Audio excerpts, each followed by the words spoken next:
This is Luke from the Outdoor Boys. He's a family man, an adventurer, and an outdoor expert. Known for his camping, fishing, and survival videos, he has captivated the world. Now I was fortunate enough to meet him and we made a few videos together. We became great friends. And he cooks pretty good too. But there's one thing that he's really known for, and that would be his bread and honey butter. Now I wanted to make sure that I did this video right. So I called him up and asked him to teach me how to make his honey butter. But I was not expecting this reply. Hey Luke, how are you, brother? Hey Guga. I'm doing all right, Guga. How you doing? Good to hear from you, my friend. Can you explain exactly how to do the honey butter correctly? I mean, it's honey and butter. Just, I don't know. If you just taste it, if it's too buttery, you add more honey. You just taste it. I'm glad. I love the way you explain it. It's not rocket science. It's honey and butter. I have never once added honey and butter together and thought, oh, I did this wrong.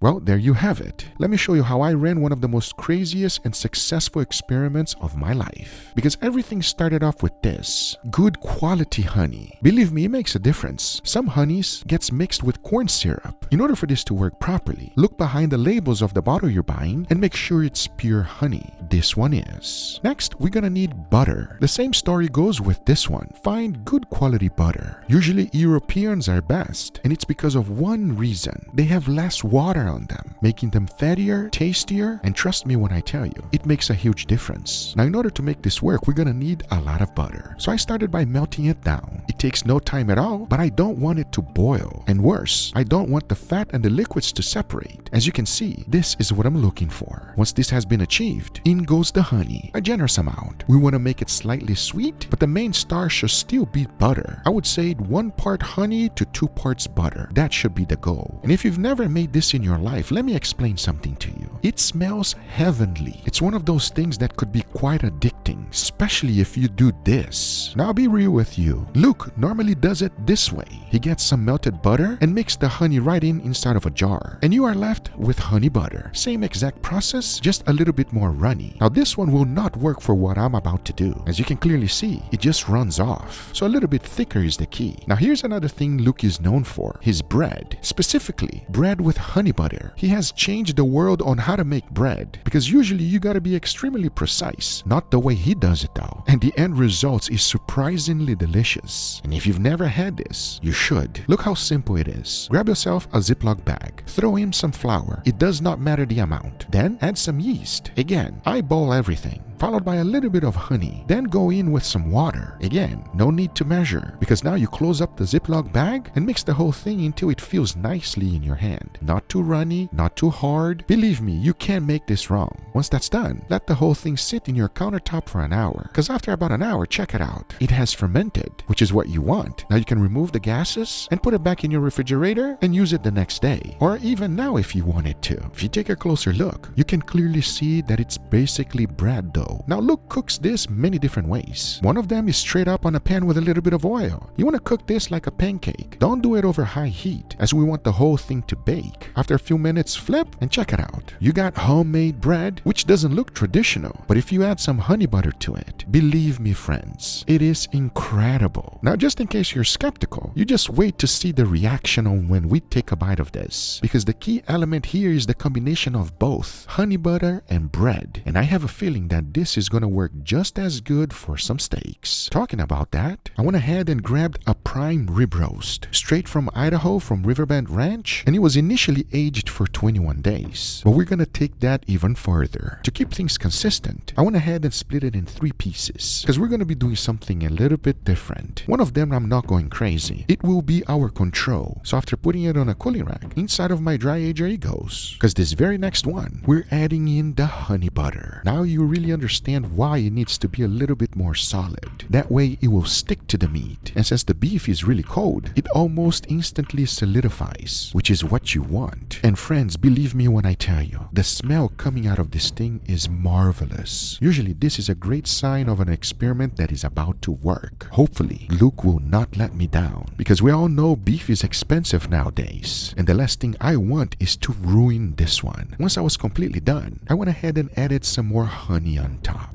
I don't think this will change anything at all, but it was needed because what I'm about to do next, I needed to be able to tell that this one is the honey butter. As I want you to take a look at this next ingredient. gochugaru chili oil. You can buy it pre-made like this, or you can make it yourself, which is pretty simple. You just combine gochugaru chili flakes and oil, and then go ahead and strain the whole thing. Because in the end, you're left with this, a spicy chili oil that everyone loves. And I think you know exactly where I'm going with this. Using the leftover honey butter, I went ahead and added the oil right on top. And remember I told you that this was smelling good? Well, with the chili oil on top, it smelled even better. But I needed to make sure that we're gonna feel the spice. So I went ahead and added some more gochugaru, mixed the whole thing up, and it was now ready for the beef. There is one thing that happens when I'm doing this kind of experiments. Sometimes things just make sense. This is one of them. Because encasing the beef with fat will make it more flavorful. Just enough sweetness from the honey will help caramelize the beef, and a tiny bit of spiciness for flavor is all beef really needs. I'm really hoping that my thought process is right, because believe me, I've been wrong before. We'll be able to tell this very shortly, as now that this one is ready, into my dry ager it goes, and it will stay there for 2 months. Once the time is up, check it out. This is the honey butter. Now something went wrong. You see this? That's meat juices that got combined with the honey. Now I'm not quite sure why. Maybe the honey and butter fermented the meat inside and pushed out all of the moisture. So I went ahead and started carving the whole thing. And instead of smelling bad, it smelled even better. Now I can honestly say that just like the beginning of the video when I combined honey butter and bread together, this reminds me of just that. It's like freshly baked bread from your oven with honey and butter. It's one of those things that is desirable. And I know a lot of steakhouse owners watch my video, so pay attention to this one. Once everything was completely removed, check it out. It preserved the meat better than I thought. There is some oxidation, but not too much. But the trade-off is the smell and tenderness. And I have a feeling that the taste will be out of this world. Removing a little bit of the outer crust was necessary, as I wanted to end up with the best of these steaks. And I believe I achieved just that. Take a look at the spicy one. It is the same exact scenario. Some of the moisture of the meat burst out. And again, as I'm removing everything, that fermented yeasty smell is wonderful. I always say one thing: listen to your nose. 99.9% of the time it is right. It gives you hints to try something or not. And if I listen to my nose, this is about to be an unforgettable experiment. In the end, I was left with beautiful steaks, and I cannot wait to try them and see which one is going to be better. Now, as I show you in the beginning of the video, Luke's bread is great with honey butter, but it's versatile, and you can do several different things with it. This is another direction you can take this bread. It's savory, easy, and boy is it good. Just check out how easy it is to make. First, go ahead and cook the bread. You already know how to do that. It's easy, simple, and quick. Next, get yourself some shredded chicken. You can just buy a rotisserie chicken, shred it up, and start to cook it. Add a little bit of chicken stock for moisture, followed by some chipotle peppers. Mix that up real good and bring it to a simmer. Now add some tomato sauce, mix the whole thing up, and set that aside. Now grab yourself a baking sheet. Lay down a generous amount of bread. Add the chicken filling right on top. Make sure to be generous with it, followed by some mozzarella cheese. Into the oven it goes in the broiler setting, and as that is happening, make a quick sauce. Into a blender, throw in some garlic, add some mayo, and blend the whole thing up. It's that simple. By this time, my cheese were fully melted, so go ahead and add that garlic aioli right on top, followed by some cilantro and onions for acidity, and that is today's side dish. It's simple, easy, and delicious. But don't forget what today's experiment is all about. Remember, I also had one that was our control, and after trimming it, here we have all of them side by side. I went ahead and seasoned them real good with a generous amount of salt and pepper, and they were now ready for the grill. As now I say, it is enough talking and it is time to grill, so let's do it.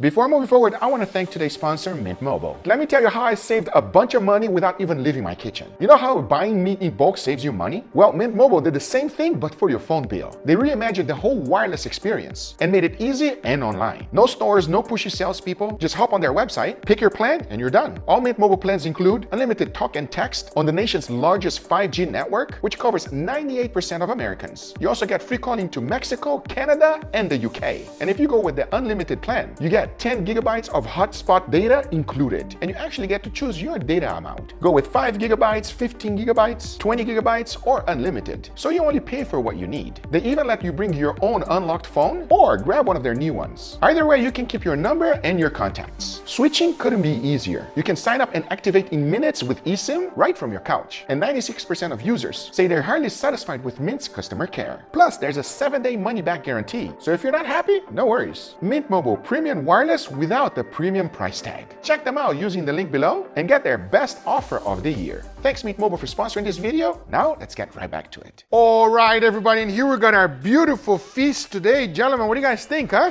Guga, I think that don't look beautiful at all. You've made burger buns, pizza, flatbreads. What is that? This is bread? It looks raw. Are you serious? That looks amazing. Why are you guys trashing me? You know what? Before we try the steaks, eat one.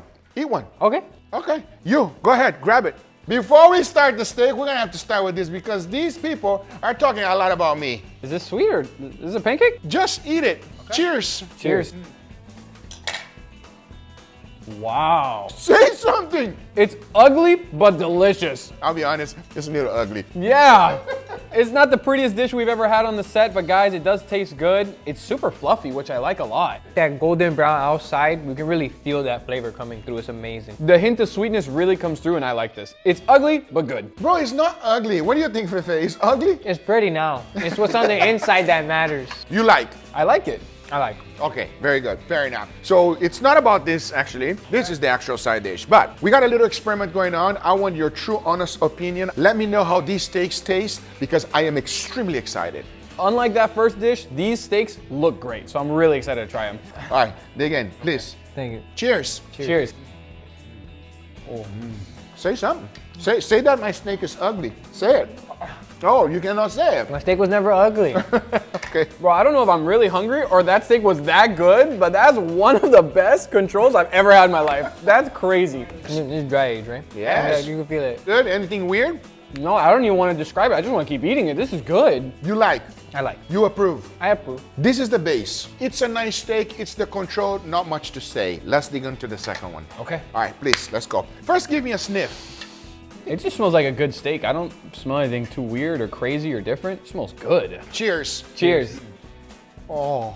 Ooh. I don't know what that is, but that's good. It's softer than the control. Much softer than the control, much more flavorful than the control. I feel like I can taste the crust of this more. You get that nice funky flavor, a beautiful crust on the outside. It's cooked perfectly, so it's nice and juicy. And I love that there's like a hint, a little subtle hint of sweetness. It makes the crust a lot more flavorful, but it also, whatever you did, penetrated super well because it also enhances the flavor of the steak itself. Exactly. Everything about this steak is enhanced, and it's just a better steak than the first one. Wow. It really is, in my opinion. Would we say that's a huge success? Absolutely. I cannot wait for you guys to try the next one, which I have a feeling is gonna be even better. But before we do, this was kind of sweet. This is the same exact thing, but savory. Okay. Oh. All right, give me your true, honest opinion here. You can eat it however you want. Cheers. Cheers. Oh. Wow. It's a completely different experience than the first bread that we tried. I love the textures on this one because you have those onions and those other things. You have a little bit of a crunch, a nice bite when you actually tear into it. It's the same dough, but used in a completely different way, and I actually like this one more. Me too as well, because I like more savory than this one is kind of more like, I would say not a dessert, but close to it. But this one has a little bit of that acidity, the vinegar, spiciness. What do you think, Fefe? It's a lot more savory. It's a lot more flavorful. It's got more stuff on it. That's why. But it's That's why really, it's good? really good. If you are camping, this one is a lot easier to do. You know what I'm saying? I think it looks like you made it. You go camping? Nevertheless, it's a success. You can use either one, everybody. It is an incredible way of making bread. Easy, simple. You already know. Let's dig into the last one because I want your honest opinion. Okay. All right, let's go. Man, the food on this video has been great. I agree. This one's different. Ooh, this one is very nice. Smells like wine to me. Wine! Bro, I don't know where you've been buying your wine from, but your wine is not good. Your wine is spoiled. You should buy bad wine wine? somewhere else. Okay, Are you buying those like $2 wine? probably. You gotta upgrade to $5. $5 then. Yeah, barefoot $5 wine is really good. I like, but $2 wine, careful. Enough talking, let's give it a try. Cheers. Cheers. Wow. This one's different. It's like the sweetness that the previous one had is gone. Gone. They're my favorite one. That's your favorite one, My Pepe. favorite one. I'm confused if the steak is spicy or if I'm still feeling the side dish. It's spicy. It's not spicy. It reminds you of spiciness, but it's not spicy. Yeah, it doesn't have like a profound heat, but I do get a little feeling like there's some spice there. It doesn't take away from the beef. That's still the main thing I get, which I like, and it's still tender like the second steak was. So it has all the good things of the second steak with just a different flavor. It adds on to what you had so well from the second one. Both of your experiments are successes, and you can feel that funk, and this is all great. Which one is better for you guys? The first one, which was not spicy, or the second one? I like the first one more. I'm gonna go with the spicy one. It was nice for me. It was, I agree with Fefe, because this one is, there's hits of sweetness. The sweetness is completely gone over here. Overall, shout out to my friend Luke, because without you, this would have been possible. honey butter. And you were talking crap about his bread. He's gonna kill me. Oh my God. Yes, he is. It's pretty. It's the prettiest bread we've ever had on the channel. Luke, I love you. I hope you guys enjoyed this video. If you did, hit that thumbs up. If you're not a subscriber, be sure to subscribe. And let me know in the comments down below if I should fly to Alaska so I can cook with Luke. I don't know if I will survive, but let me know if you guys want to see it. We'll make it happen. He already invited me.